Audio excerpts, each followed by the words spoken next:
Welcome to Econ with Dr. A, where we break down economics and business topics to empower your life. I'm Dr. A, your guide on this journey, bringing you almost 2 decades of expertise in teaching, research, and student mentoring.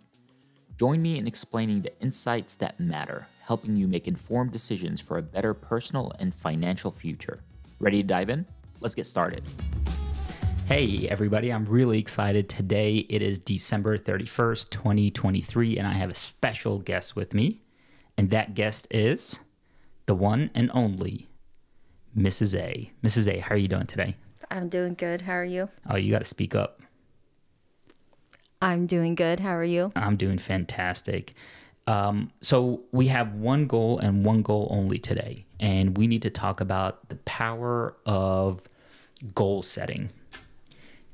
Right now, the fellows, one of their first assignments for the year is to detail what their goals are for the year. And the question they asked me is, how do you goal set? So do you have a method of goal setting?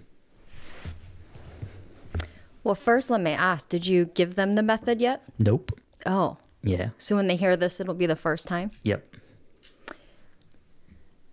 So my method starts with reflection.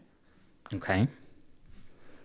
I like to reflect on typically the calendar year, January to December, even though we work on a different academic calendar year. Yeah. So I like to reflect, and then I use our method, the 3x3 method. Before we get to the 3x3, how do you reflect? Because it turns out that not everybody knows what reflection means. We have a perk in our work that we have an extended longer holiday. Yeah. However, through the year, I track success stories. It's been fun because I am working in a brand new program again at Thomas More.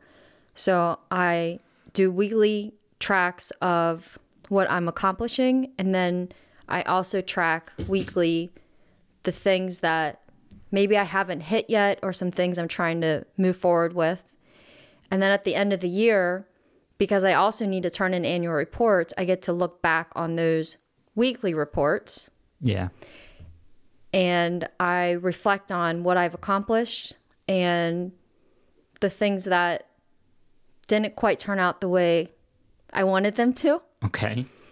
And I learn from those lessons. So I reflect on a lot of things, and I do a lot of personal reflection too. Okay. So throughout the year, you are continuously documenting your experiences. And what's your method of documenting? Where do you document? I wish I had a better way of doing it. So if anyone out there has a good way of how they're documenting this, let me know. I use Apple Notes. Okay. And what's interesting is that even though I said we reflect on a calendar year, I reflect through semesters. So Okay. spring, summer, fall. And I have spring semester as a header, and then I just move forward with that header. Okay. But one thing that I also do to evaluate if I'm hitting those goals is that the things I know that are coming, like a speaker series, the pitch competition, I go ahead and put those in there. And then I have something to analyze against as I'm moving forward through the semester and then the year. And then I journal in different places. Okay. So I've been known to text myself. I will also text you. Yeah. And I just try and keep track of that wherever I can. And then I also will email myself. And then I also have LinkedIn posts that if I think, maybe it's something that is worth noting for the whole year and I want to make sure I don't forget it, I'll put it on the feature. Yeah. You're really good about public reflection, and you use LinkedIn really well to share your journey with your audience, your community, the people that love you and care about you. But at the same time, there's this whole perception out there that public reflection or sharing your wins or sometimes your L's, right, is perceived as bragging. What are your thoughts? I've heard that, and I have been encouraging my students to use LinkedIn, to use it as a public reflection, to share wins and the L's. And I tell them, because they will say, oh, Mrs. A, that's bragging. Yeah. And I say, you are the one that needs to show the value that you're adding. And you need to share your story because no one else is going to share it for you. And even if they are sharing it, I want them to be empowered to take control of that narrative. Yeah. All right. So public reflection is not bragging. Yet students, some faculty members, people in the community will always call it bragging. How do we get over this perception that reflecting and sharing your journey is actually not a bad thing? Because this is my view. My path is my path. Nobody's been on my path, but hopefully somebody else might be in the future on my path, but they won't know what my path is if I don't share it. And I really take this role of being a quote unquote role model seriously. I want to make sure that people have some sort of way of navigating the world. And if my way might be a positive way for them, I want them to see what it looks like. So I don't think of it as bragging. I think that I'm doing a service for my community. But I won't lie and say that people have not called me a bragger before. You tell me who's been calling you that. That I understand that point, and there are times where I get a little, maybe some of that energy. Yeah. She's bragging, and every time that happens, I swear to you, I get a message the next day that says, thank you for posting this. Yeah. We need to hear this. Thank you for sharing this. Wow, I didn't know that Thomas More was doing this. Wow, we didn't know that the students were learning this. And then when my students post, they are sharing their story, and I'll get messages from people across the world saying, wow, your students are amazing. Yeah.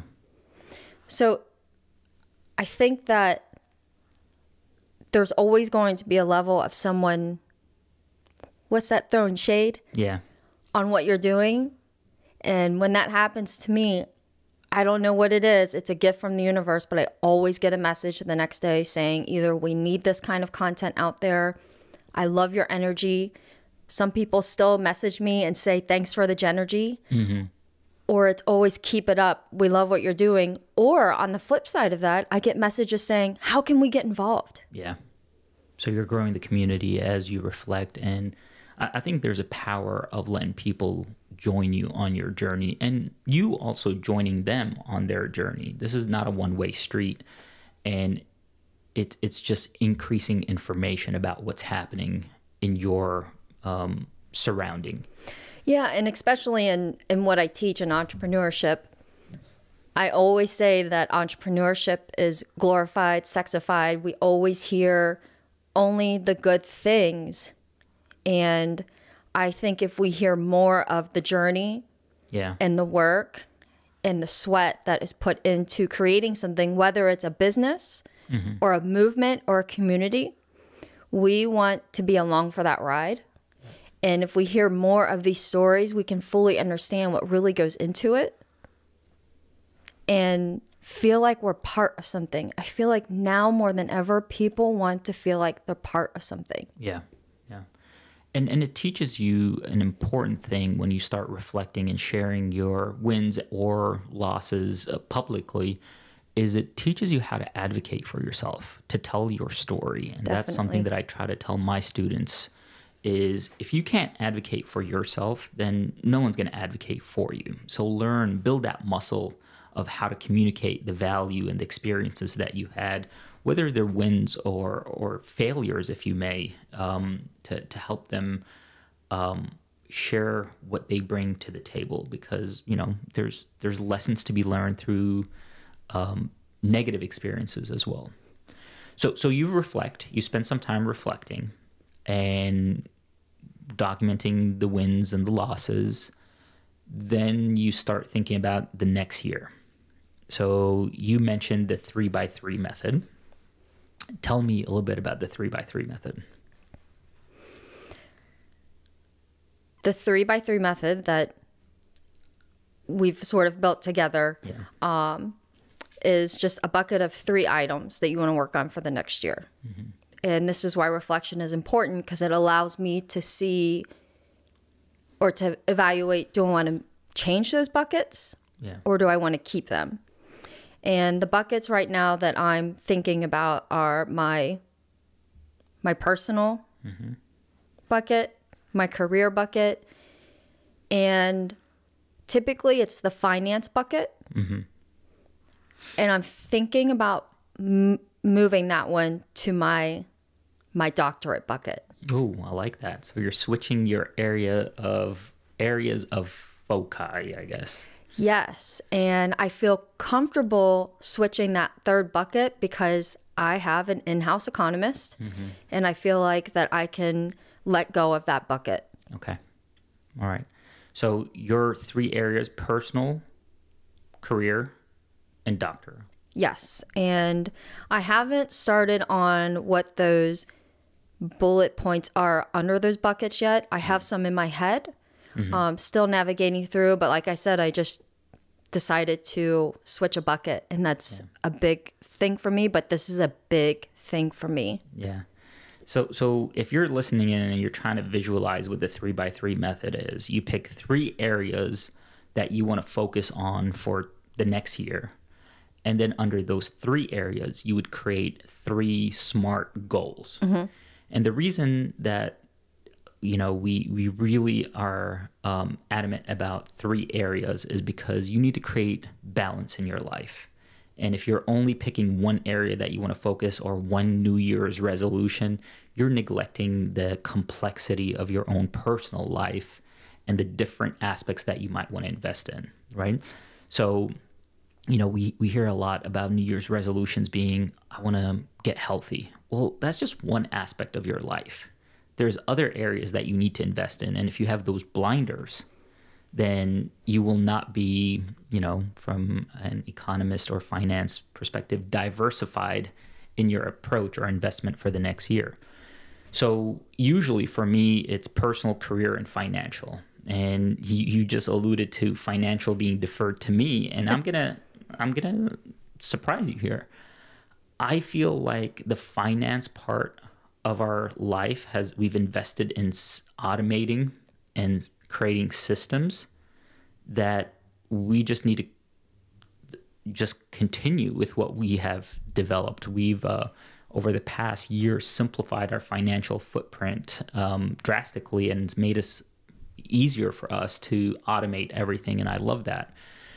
What I am thinking this year for my areas are under personal. I'm going to share with you that and I haven't really fleshed it out. I usually wait until the end of the day today, December 31st, to flesh them out. But hey, let's do it on the spot. One area I really want to focus on personal is sleep. My sleep patterns and habits are horrible, and I feel like it's holding me back in other aspects of my life because I'm not getting good quality sleep. So I'm going to invest heavily this year understanding the science of my sleep and how I can actually get 8 quality hours.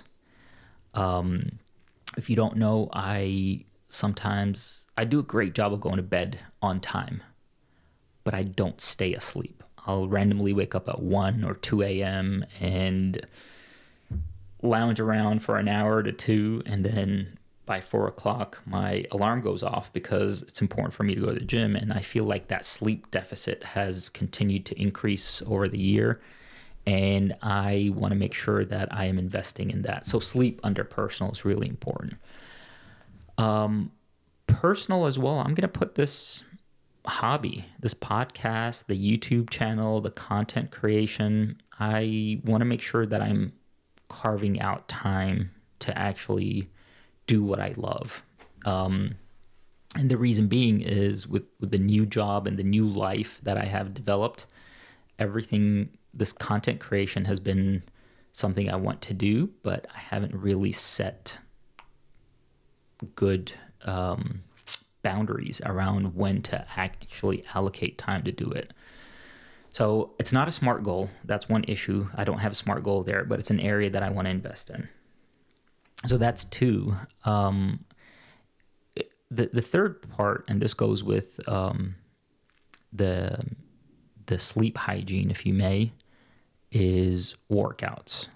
I had this on my list last year, and I did not do a good job of maintaining focused workouts. I need to stop taking my phone to the gym. That's a problem for you?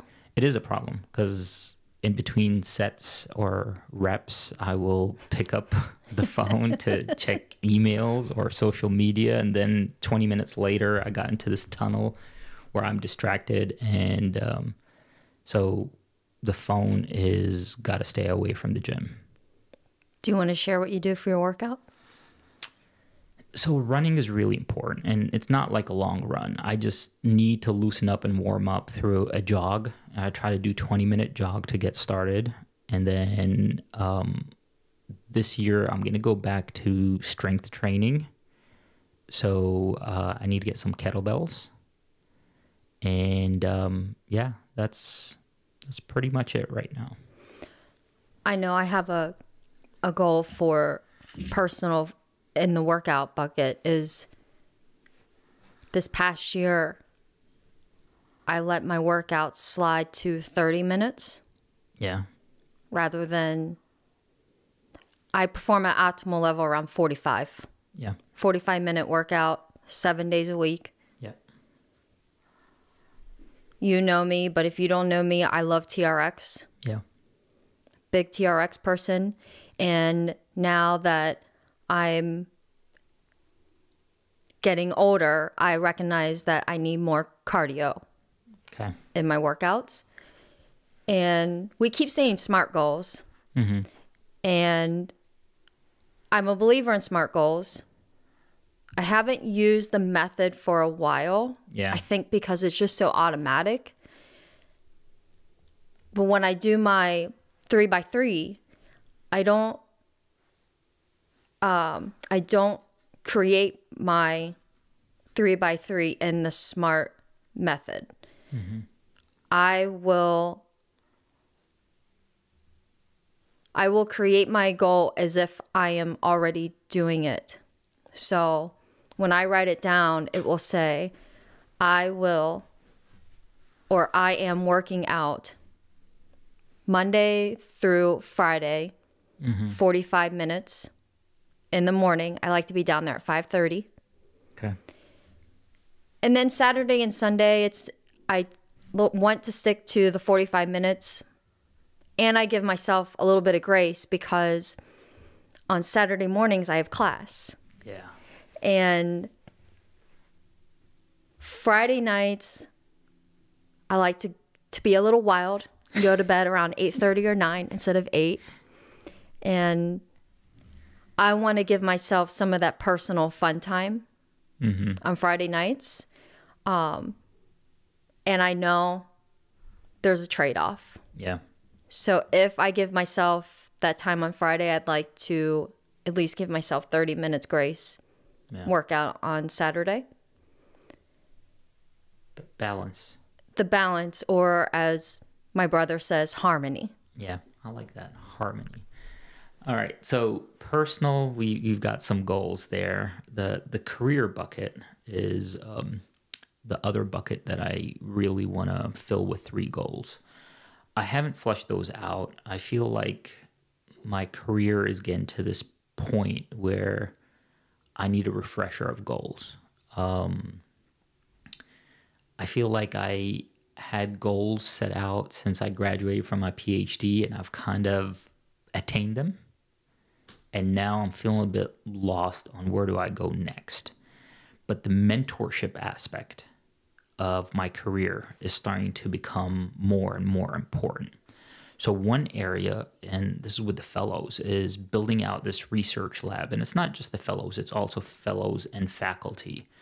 So one of my goals is to build out the research lab at the Hale College of Business. And I really want to get more of our faculty research, because my role requires me, or part of my responsibility is amplifying the research that happens at the Hale College of Business. And I want to create a system, and maybe it's weaving it in with this podcast or the YouTube channel on sharing the amazing work that happens at our college. My colleagues are superstar researchers, and building out that research lab and telling the stories and amplifying it is going to be one of my goals career-wise. And so what I'm trying to say is I'm starting to change my lens from me producing research to helping others produce or amplify their research. What do you think? I was wondering if it's hard for you to only pick 3 in the career bucket, because it is for me. So much I want to do. So much I want to do. Yeah. But I think also picking 3 forces you to create priorities. If you only had 3 things to do, what would you do? Because, I mean, it's economics. You cannot maximize something without any constraints. So setting up constraints allows you to figure out what really matters. So what's one of your career things?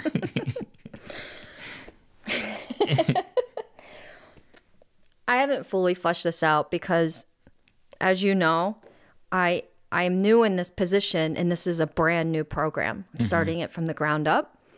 And one in my career bucket, I can't say today. And I don't know when or if you're going to put this out there. It might go out today, so. Then you all are going to have to wait. Yeah. One in my career bucket is the press release will come out, crossing my fingers, next week. Yeah. And that will be one. It's been a dream of mine for a long time. Been working on it for a few years. I can't wait. I can't wait either. I know. My hands are sweating because I can't say. It's exciting too because I got to work with my institution in a way that I wouldn't have gotten to connect or work with some of these colleagues. Yeah. If this had not come to fruition. And it was just so much fun getting that work done. It was hard work and it was fun.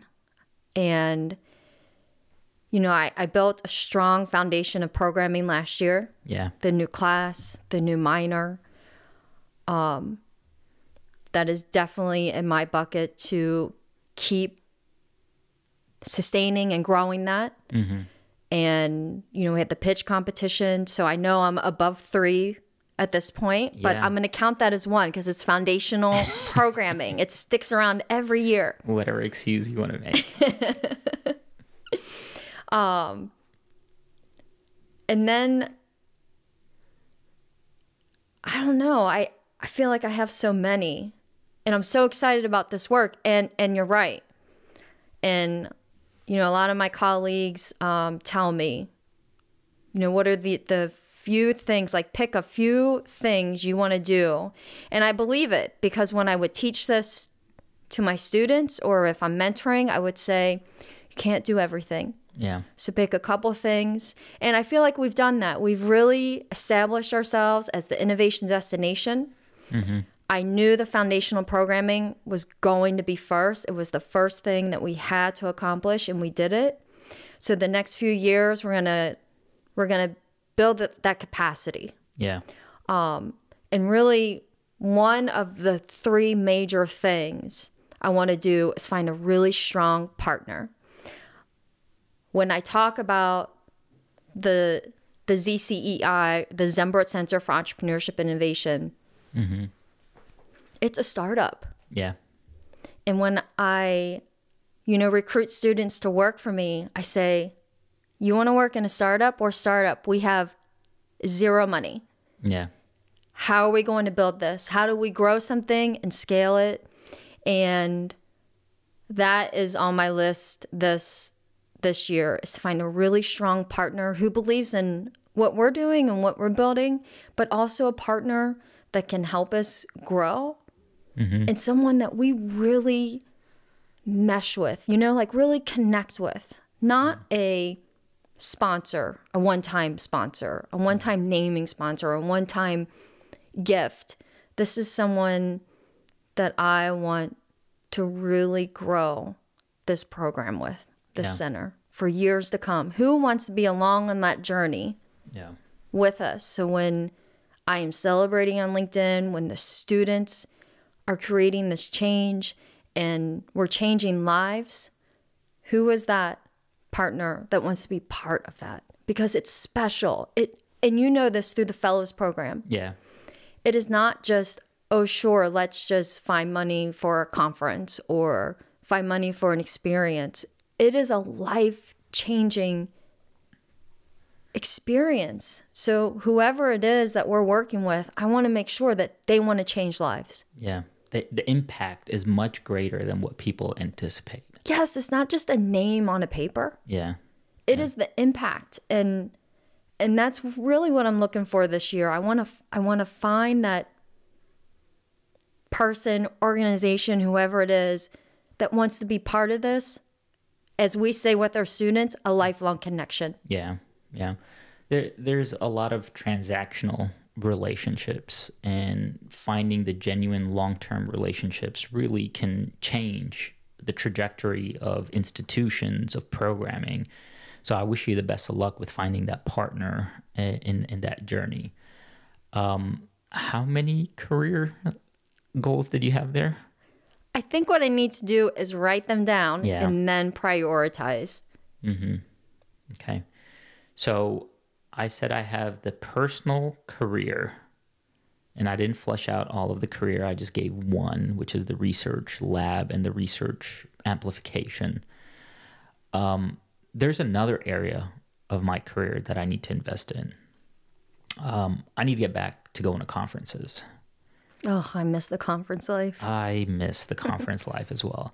Obviously, we hosted several conferences this past couple of years. We had the Journal for Economics Teaching Conference here hosted in Northern Kentucky, and it was a success. Next year, it's going to be at Virginia Tech, and I'm really excited about that. So I'll be going to that one. At the same time, I miss going to places like the Southern Economic Association. Best one. Well, next year it's in D.C., and that's your favorite city. So that's my favorite. And I think you said there's entrepreneurship sessions there. They're usually entrepreneurship sessions from an economic lens, which is the only lens that you should see the world through, but that's a whole different conversation. But I'm hoping I get to go to the Eastern Economic Association. And this is really important for me because the only way I'll get to go is if one of my students gets their paper accepted to present in the undergraduate sessions. And I have one student, I'm not going to put a lot of pressure on them by saying their name here, but if their paper gets accepted, then I will be going to Boston March 1st through the 3rd for the Eastern Economic Association. I wish that student all the best. Me too. And that brings up another work. Okay. A career. I have several students that have applied for the Kentucky Collegiate Pitch Competition. And that's hosted in Louisville this year. In Louisville, which is the same weekend as the Easterns. Oh. So we will be on two separate, different areas of the country, which is okay. And but with a common theme. Common theme. Supporting the students. I will not name any names either. Yeah. And we will go to Louisville if they're accepted. Okay. Although I think their idea is really good. All of them. All right. So sacrifice, we will go to two different conferences at the same time. Which is weird because you grew up in Louisville. Yeah. I'll be going there, and my family's in Boston. All right. I'll say hi to your family. You'll bring back vegan goodies for me? Maybe.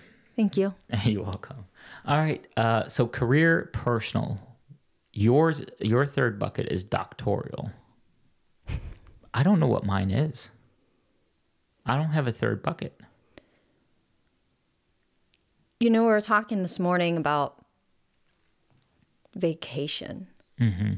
And we didn't say anything about that for personal. And I'm just going to put it out there that in my bucket, I'm going to have a vacation line because we waited all year. Yeah. All of 2023. We took our vacation this December, and I really enjoyed it. Yeah. I did a little work. Mm-hmm. I will put that out there because it's a work-life harmony. Yeah.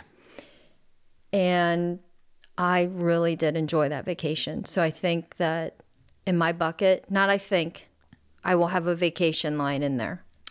Okay. That's a really important point. So I have neglected two things in my life up till now.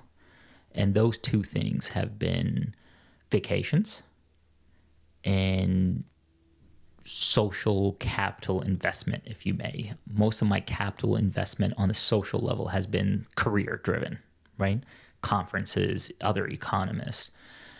And I think maybe that's the third bucket for me is like personal connections, right? So social connections and then vacations, like getting connected with rest and relaxation. I don't know. I got to think about this, but I got these two areas that I've not done a good job of investing in. So your third bucket, vacations. Vacations going personal. Ooh, okay. So, doctoral for you. For me, that's my... So tell me about your doctoral program. What investments? What are you learning? This needs a whole podcast by itself. We could do that one day because I'm still reflecting on it. Yeah. It was a big deal, one, to think about applying, which I'm going to disclose I don't have 3 yet. I have a lot. Okay. It was a big deal for me to apply. It's always been something I've just said, oh, what if I go back to school? And then I did it, got the master's. And then after that, what if I go back to school again? Would I get in? Oh, I'm older. I don't know. Yeah. So it was a big deal to apply. I did a lot of research. A lot of people still ask, Yeah. why an EDD? Yeah. Why not a PhD? And that was a personal and career choice that I made. I researched both of them and decided that the EDD was the program for me. And then I researched a ton of other programs too. Yeah. In the EDD bucket. And it just turns out that NKU was the best option for me. And got accepted, started with a class in the summer. And then fall, we start with a cohort. It is a cohort model. That's why I picked it. Yeah. And I can't believe how fast the semester went. Yeah. And I am still reflecting on that. I do have a post going out with my public reflection about it. Does not do it justice at all. But a couple of things that I really took away was how much I don't know. How much I don't know. And you know this because you're here when I get back is I have so many questions now, more curiosities, and I am trying to find a way to reflect in that third bucket, doctoral program bucket.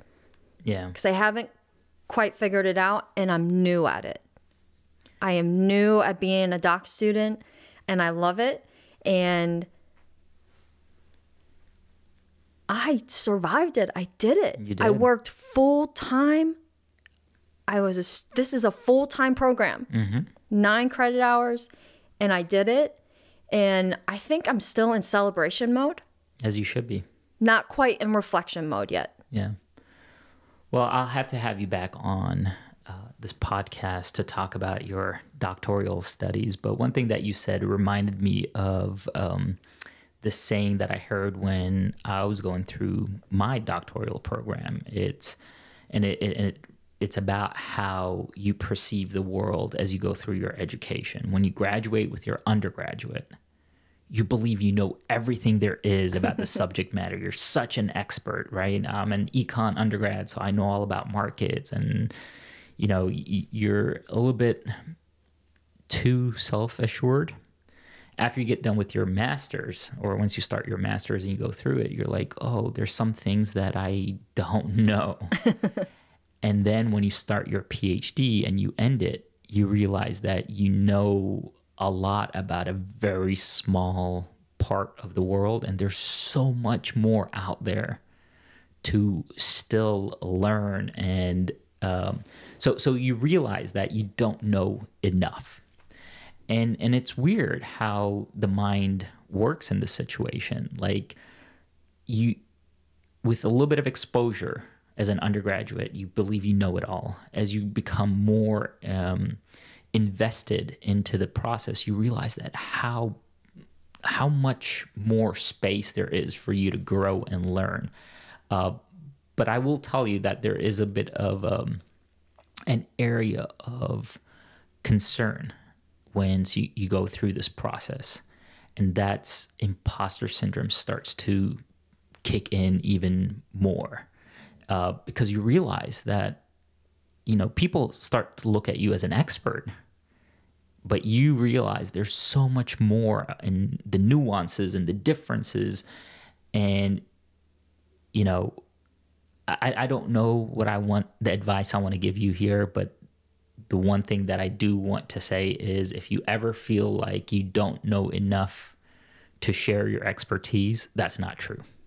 Thank you. You're very welcome. I am excited for spring semester. We're taking stats. Oh, I'm so excited. I know you are. Because that means I'm taking stats too. I know you are excited. I'm excited too. I just haven't used that muscle for a while. Yeah. So I'm excited to start flexing on that. And that when I got accepted to the program, there's so many people, like I said, they're like marginalizing the EDD. Yeah. Or folks saying, why do you want to go back to school? Mm-hmm. Go ahead. And I love this. Yeah. I love this. Now, I will tell everyone, there is a huge level of trade-off here. Yeah. Huge level of trade-off. I've missed weddings. I've missed building our social capital. I've missed sleep. Mm-hmm. I've ate a lot of cereal because my brain is working constantly. I've had to figure out, you wake up in the middle of the night. Mm-hmm. I can't go to sleep at night. Yeah. And I was not ready to buffer in time to let my mind start to rest. Yeah. And that's been tough. Yeah. Because it's just, and with my program, it's so closely related to my work. Yeah. That it is hard to shut off at times. So I'm lucky to have my in-house mentor and you understanding that process. Yeah. Because oftentimes I've had to just unload it all on you, but now I'm learning through one of my classes how to mind map and how these questions are not a waste, that I still have a bank in my Apple Notes of writing down these questions and how to explore that and if there are connections. Mm-hmm. So along with learning this really deep, rich content, I'm also learning how to think like a scholar. Yeah. And that is something I definitely wanted from a doctoral program. Love it. So your third bucket doctoral program, and we'll come back to an episode all about doctoral programs, and we could share stories. All right. So that's your reflection, goal setting. Obviously, we still have work to do. As we're recording this, we still have half a day to finish our assignment of the 3x3 method. Yeah. Yeah. And there's something else that you and I do is we do this at the end of the year. And there's always a time in the summer where we look back on them. Yeah. And not just summer. I look at them throughout the year. Yeah. And if I use the pivot or persevere concept, if, I'm seeing some things happening and I'm like, I found a better method. Yeah. Or maybe one thing that I wanted to happen, it's just not going to happen. I got the answer. I'm like, pivot, toss it, trash it. Let's figure out something else. So I don't want to say that my 3x3 is concrete for the whole year. I'm not married to it for the whole year. I always leave it open for evaluation and if I want to change it or not. Yeah. This is a really good point. So one of our team members, friends, Antoine, really great part of the team and friend, in his, I posted on Twitter my 3x3 method and approach. And his response, which I've heard this response often, is why wait till New Year's? Like, what's so special about New Year's? Why can't we set goals throughout? Why can't it be April 1 or March 23rd as the start of good habits or good development? Yeah. Here's my philosophy. I think we all need these grand turning of the pages. And January 1 allows us this grand turning of a page.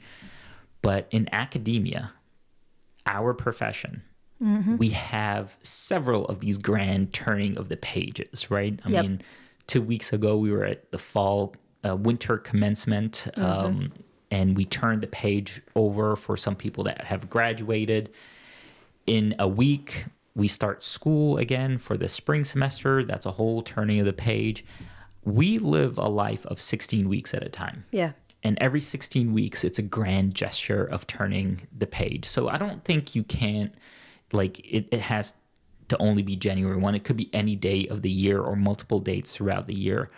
But I love the aspect of January 1, the whole world is reinventing themselves on the same day.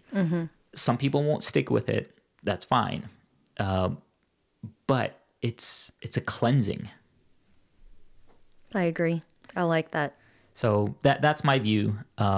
You could start your goals any day of the year. You have 365 new beginnings throughout the year. Pick the day that works for you or the multiple dates to reevaluate your progress. I'm excited for 2024. I don't know what's ahead, but I know it's going to be an exciting journey, and I'm looking forward to documenting it on LinkedIn or through the Substack. So if you're listening in, make sure that you have signed up for my newsletter with dra.com. What's your newsletter? Jeni Bahrani. Okay. .com.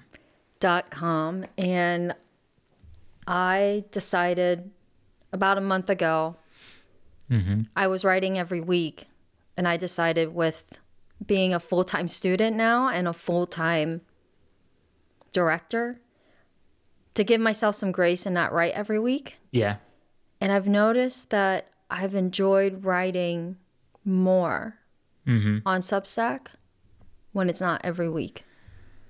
Oh, we need to have a whole episode on the pressures of creating and the allowing creativity to evolve as it wishes. I think sometimes I have a weekly production process every Friday, something, and that's a lot of pressure, and sometimes it sucks the fun out of it.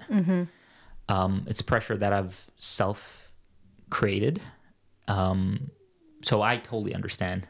Well, another thing that happened for me is during my program, in one of my classes, Dr. Tosolt said, start the habit now, write 45 minutes every single day. Yeah. And at first I thought, what? And what happened was, at first I was writing newsletters. And like, oh, this is writing 45 minutes a day. It's not scholarly writing. It can be if I want it to be, but that was not the purpose of the newsletter.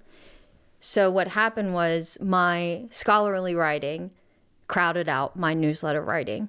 And for what I am trying to accomplish right now in my doctoral bucket, that's what's going to happen.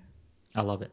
Maybe one day I'll let everyone see my scholarly writing. We can see how it Evolves. If I were to go back to my first paper I ever wrote, I'm pretty embarrassed by it. But that's what growth is, right? You look back. If I look back to my first video that I created on YouTube, which you were there for, oh my God. I think that 5-minute video took me like 18 hours to create. But that's why, to go back to the beginning, that's why it's important to share your journey. It is documenting your experiences, but also creating a reminder for yourself of where you've been and how much you've grown. So for 2024, I wish all listeners the best year ahead. And I wish and I hope that we continue to develop our community and build stronger ties. The reason that we are all here, I think, is because we want to belong. And I think with you as well, Jenny, that concept of building a space for people to belong is the common theme of all the things that we do. So big time. Wish you all the success. You belong here. Thank you for listening to us. Happy New Year. Happy New Year. Oh, I really appreciate you coming on the show, Mrs. A. Thank you.